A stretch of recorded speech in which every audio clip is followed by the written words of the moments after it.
Bem-vindos a mais um episódio do podcast da Sociedade Brasileira de Motilidade Digestiva e Neurogastroenterologia. O tema do nosso episódio de hoje é modernidade, como a tecnologia pode ser aplicada na motilidade esofágica. E para isso, nós vamos conversar um pouquinho sobre como a inteligência artificial está sendo usada e ainda promete nos ajudar bastante no diagnóstico e na interpretação de exames tão usados por nós, como a manometria esofágica, o FLIP e a pH impedânciometria. Olá, pessoal. Obrigada, Gabriela, pela apresentação do nosso segundo podcast aqui da Sociedade Brasileira de Motilidade. Então, hoje o nosso podcast, ele é inspirado em um artigo publicado recentemente, como a Gabriela falou, é um tema inovador, né? Que foi publicado recentemente no Neurogastroenterology Motility, falando a respeito da inteligência artificial e esses avanços na nossa área da gastroenterologia, especificamente hoje, discutindo essa inteligência artificial na motilidade esofágica. E para isso, pessoal, nós recebemos um convidado muito especial, o Dr. José Dantas, que vai falar para a gente a respeito desse assunto tão atual e inovador, né?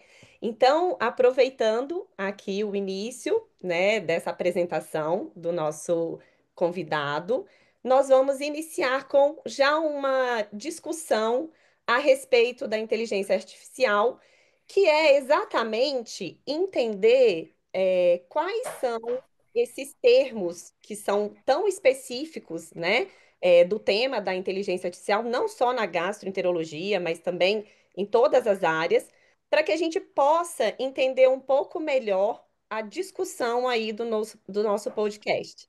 Então, obrigada pela presença, Dr. José Dantas, e eu gostaria que você começasse, se você pudesse nos ajudar aí a entender um pouquinho melhor sobre esses termos tão específicos da inteligência artificial, né?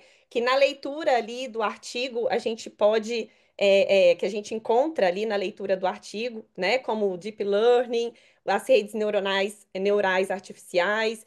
Queria que você pudesse transcorrer um pouquinho para a gente, explicar um pouquinho para a gente o que isso significa na inteligência artificial. Obrigada, Dantas. Primeiramente, obrigado à Sociedade Brasil de Motilidade Digestiva e Neurogastro, em nome do Dr. Tomás Navarro, nosso presidente, a você, Nayara, Gabriela e Amanda, que fazem parte dessa comissão que tem inovado para a sociedade. E realmente a inteligência artificial ela é uma realidade. Nós temos que admitir que já faz parte das nossas vidas. E para tentar definir alguns termos, para deixar mais claros alguns termos, a inteligência artificial, o que é? Nada mais é do que quando um sistema de computadores, um sistema, ele é capaz de analisar dados, aprender a partir desses dados e tirar conclusões. Então, realizar algumas tarefas que requerem a inteligência humana ou requeriam a inteligência humana.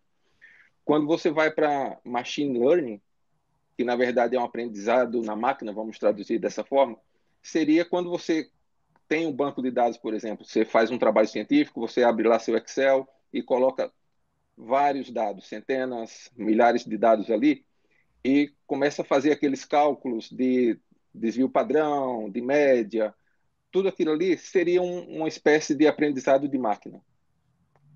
Quando você vai para um deep learning, é um aprendizado mais profundo, então é um aprendizado mais complexo.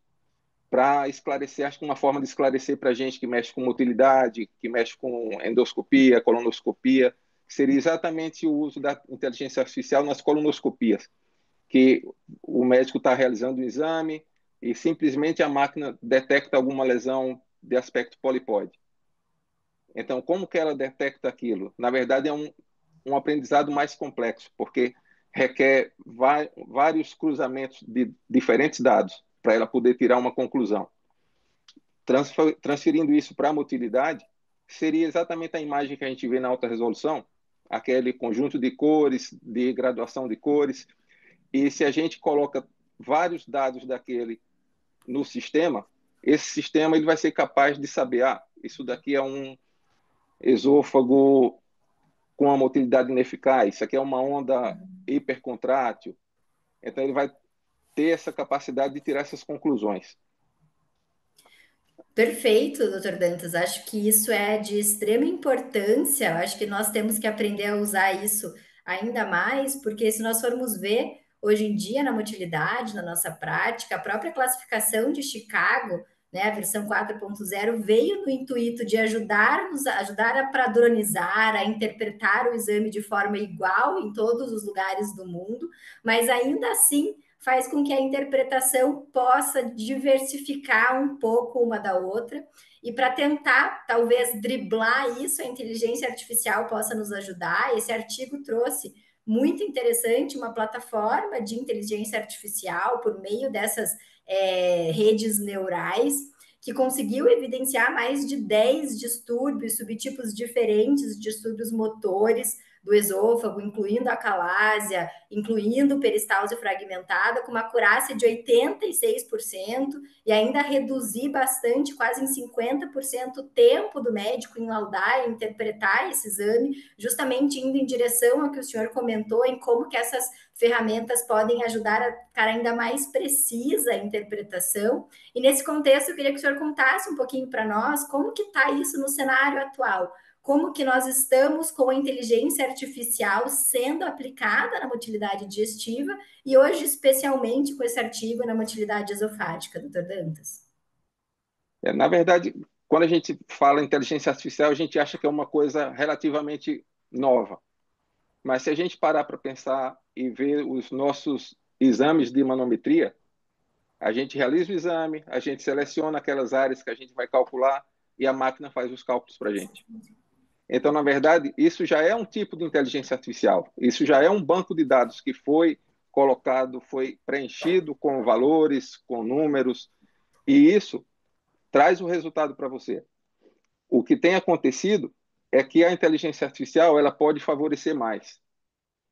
Eu acho que é fácil da gente entender quando a gente está aprendendo ou quando a gente está ensinando utilidade para alunos ou aprendendo de professores, claro, que diferentes professores às vezes têm algumas diferentes nuances que não vai impactar no resultado final, mas que às vezes o aluno ele fica, e aí, eu marco aqui ou eu marco ali?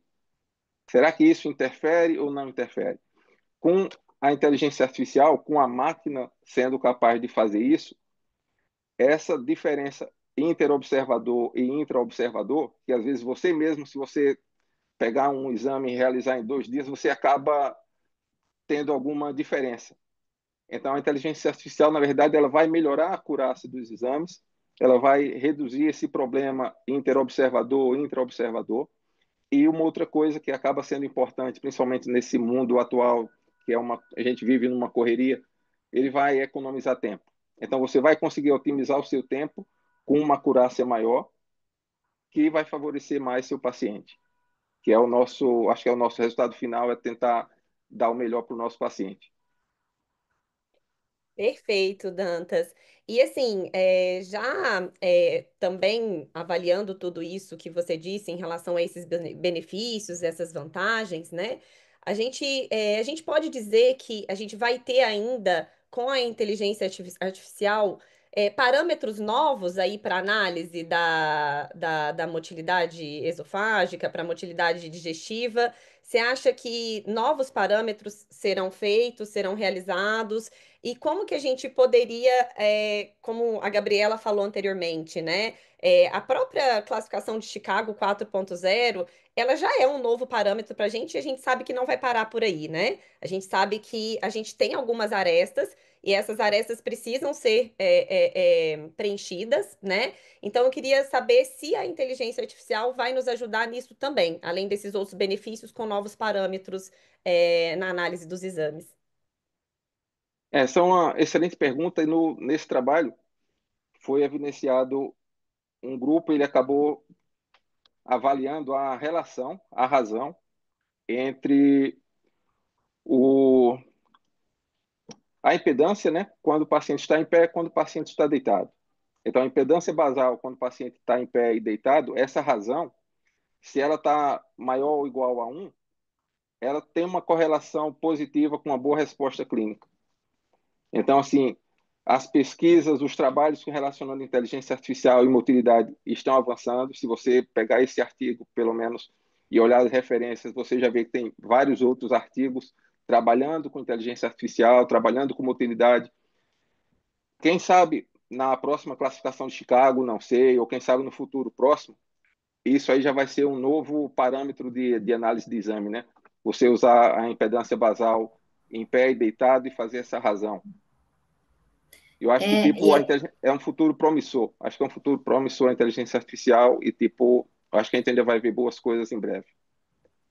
não, com certeza, o artigo ainda complementando mais, né? Ele nos mostra uma possibilidade da inteligência artificial em nos ajudar a fazer alguns diagnósticos mais difíceis, né? Diagnósticos mais refinados.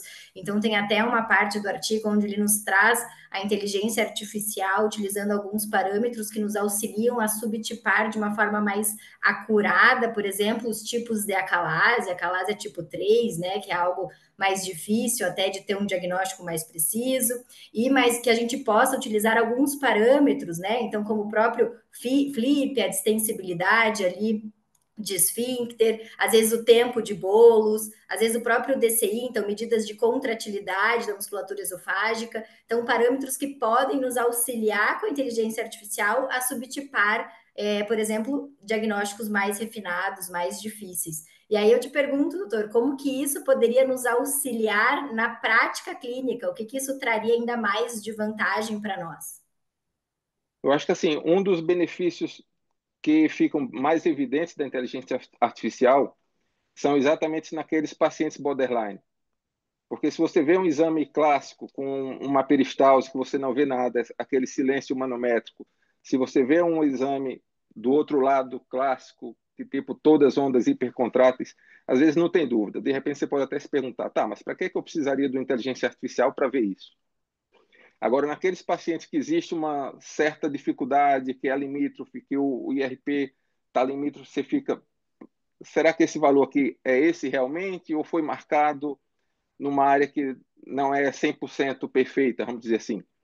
Então, acho que nesses pacientes borderline, que você tem alguma dificuldade ou que o diagnóstico pode estar entre uma alteração e outra, é onde a inteligência artificial vai ajudar mais. Sem contar que quando a gente pensa em inteligência artificial, a gente não está pensando simplesmente numa manometria esofágica de alta resolução. A gente está pensando num paciente. Então, a gente está pensando num banco de dados que, tipo, você tem várias informações e que você pode até predizer resposta terapêutica, predizer qual forma de tratamento se encaixaria melhor para aquele determinado paciente. Isso vai muito de encontro, né, Dantas, em relação até, como a gente está falando de diagnóstico mais específico, né, daqueles achados ali que a gente fica em dúvida, será que isso é relevante realmente, ou será que isso foi um achado no exame, né, como, por exemplo, a obstrução de saída ao fluxo, né, da junção esôfago-gástrica, que fica muito ali, né, será que isso daí é uma pré-acalásia? E isso também eu acho que é importante a gente discutir, que a inteligência artificial vai nos ajudar, né? Como você disse, mas como você falou também, não é apenas um exame, né, Dantas? A gente precisa desse quadro clínico do paciente. A própria classificação de Chicago 4.0 nos dá esse parâmetro para a gente avaliar o sintoma do paciente, né? Então, assim, o paciente tem sintoma de disfagia, né? O paciente tem alguma queixa. Então, sim, a gente vai ali avaliar a alteração relacionada também ao sintoma, né? Então, isso vai muito de encontro com a associação do médico que esteja ali com a inteligência artificial, né? Associado à inteligência artificial. Uhum. Eu acho que exatamente, essa questão de previsão de resposta terapêutica, acho que é uma das áreas que, tipo, tende a, não sei se a palavra certa seria crescer, mas ser mais difundida e mais utilizada. Você vê tanto nessa diferença se é uma obstrução de junção ou se é acalásia, no POEM, qual paciente que responde, na acalásia, qual paciente responde melhor a um POEM, qual a melhor forma de tratamento para aquele paciente. Eu acho que essa questão dessa análise desse banco de dados, onde você tem sintoma, exames e todos esses dados combinados, que é exatamente esses dados que para a gente, a princípio, parecem ser complexos, quando você vê o Deep Learning, que é um aprendizado de dados complexos, ele tende a dar ele tende a predizer, na verdade, qual paciente se beneficiaria mais de determinado tipo de tratamento. Inclusive, de encontro com tudo isso que o senhor está falando, o artigo traz um conceito, um nome para tudo isso, né? Que chama Virtual Disease Landscape. Então, eles colocam como se fosse um mapa que une tudo isso que o senhor comentou, que une as características biomecânicas, que une os dados encontrados no exame e que, com tudo isso, prevê uma possível resposta. Uma resposta ao que? A um POEM, a uma dilatação pneumática. Então, isso na prática, né? Não sei se o senhor também tem algum comentário em relação a essa parte que o senhor disse de POEM, de tratamento, se o artigo trouxe alguma coisa em relação a qual é o paciente que poderia se beneficiar de um ou de outro em relação a esse mapa virtual aí, em relação a todas essas análises combinadas. Na verdade, o artigo ele foca mais no aspecto técnico da inteligência artificial e demonstrando que existe essa possibilidade. Mas, tipo, se a gente voltar de repente, o último congresso que a gente participou, que teve aquelas discussões, a calásia, qual a melhor forma de tratamento? Aí sempre tem o endoscopista falando que é o procedimento endoscópico, alguém falando que é o POEM, o cirurgião falando que é o tratamento cirúrgico. E, na verdade, se você tem um banco de dados bem feito, e aí eu volto a frisar a importância de ter um banco de dados, que às vezes a gente acha, mas eu vou criar um banco de dados no Excel, vou ter que preencher N dados, isso aí é cansativo, é chato, demanda tempo, demanda tudo isso realmente. Mas você vai ter um resultado fantástico lá na frente. Então, a inteligência artificial, com toda essa questão desses dados, desse prognóstico, desses resultados, ela é capaz de predizer. Se um paciente tem acalásia tipo 2, por exemplo, esse paciente com determinado nível de pressão, determinadas características, vai responder melhor ao tratamento A, B ou C. Perfeito, excelente.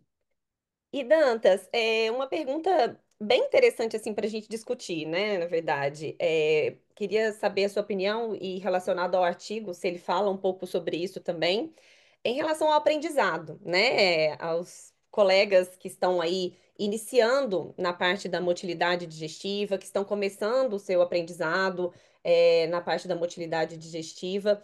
Você acha que a inteligência artificial ela pode ajudar a acelerar essa curva, né, de aprendizado dentro aí da motilidade, assim como em outras áreas, né, que a gente já tem alguns estudos mostrando que nós conseguimos, através de alguns simuladores, melhorar e acelerar a curva de aprendizado, como na endoscopia, na radiologia.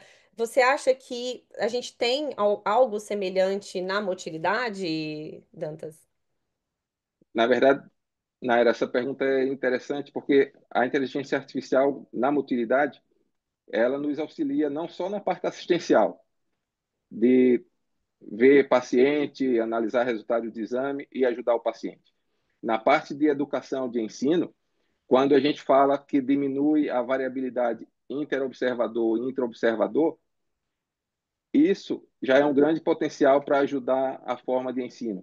Porque você não vai ter a diferença, mas o doutor da segunda-feira, de repente, ele é mais exigente, então ele geralmente pega o traçado dessa forma. Aquele outro já não pega tanto, mas o resultado é o mesmo. Então não tem necessidade de eu fazer da forma A ou da forma B. Com a inteligência artificial, você pode ter, isso aí é um outro ponto, você pode ter um feedback imediato do sistema. Então, você pode, de repente, fazer aquela marcação, tem uma deglutição, você faz a marcação para ter o cálculo, e, de repente, o sistema ele pode ser capaz de dizer, ei, não é bem aí. A marcação correta seria esse. Então, você vai estar aprendendo de uma forma sem variações interexaminador e em tempo real. Então, isso melhora a questão de aprendizado, sim, e aumenta a acurácia do exame também. Não, show, encaminhando. Ótimo, né? Ótima discussão e já se encaminhando, infelizmente, para os finalmente, doutor Dantas, queria agradecer muito o aceite, a participação do senhor em nome aqui da Sociedade Brasileira de Motilidade Neurogastro. Foi uma aula, né, de como a inteligência artificial nós já utilizamos, acho que esse foi um ponto muito interessante no nosso dia a dia, na prática, como motilista, mas especialmente como que ela pode ainda nos prever muito mais acurácia, nos ajudar ainda mais nos diagnósticos. E para a gente finalizar aí com chave de ouro, eu gostaria de solicitar para o senhor, doutor Dantas, uma mensagem final, né? Como que a inteligência artificial é realmente importante e promissora aí para nós. Primeiro eu queria só reforçar o agradecimento pela participação e como mensagem eu vou usar é uma frase que não é minha, na verdade eu vi de um colega que é da área de TI, da área de tecnologia de informação, que foi perguntado a ele se a inteligência artificial substituiria o homem. E a resposta foi simples, tipo, ele acha que tipo a inteligência artificial não vai substituir o humano, mas vai favorecer aqueles que sabem tirar um proveito ético dessa inteligência artificial. Então, acho que cabe a nós, médicos e ao público que está assistindo, tirar o maior proveito da inteligência artificial com respeito, com ética e com sabedoria. Com isso, você vai aumentar a acurácia nos seus diagnósticos, você vai melhorar o seu fluxo de trabalho e você vai otimizar o seu tempo. E sempre pensando na responsabilidade maior nossa como médico, que é o nosso paciente. Eu acho que tipo essa é a mensagem que precisa ser ficada, né? E a inteligência artificial realmente já é uma realidade. Não dá para a gente se esconder ou achar que tipo não é tão perfeito assim. Tem muito a crescer e ele tem um futuro promissor. Excelente, Dantas, muito bom. Acho que essa mensagem final é essencial para todos que estão nos ouvindo, né? É essa associação realmente de saber como usar a inteligência artificial a nosso favor, né? E sempre entendendo que estaremos juntos, né? A associação da inteligência artificial e na medicina, falando especificamente da medicina, dos médicos em conjunto. Queria agradecer muito. Foi excelente, né, falar desse tema tão atual e inovador. Muito bom e obrigada pela presença. E, pessoal, aproveito aqui para fazer o convite a todos para o nosso ficarem atentos aí ao site da Sociedade Brasileira de Motilidade, atentos aí ao nosso próximo podcast no próximo mês, estaremos de volta. Um abraço, obrigada a todos.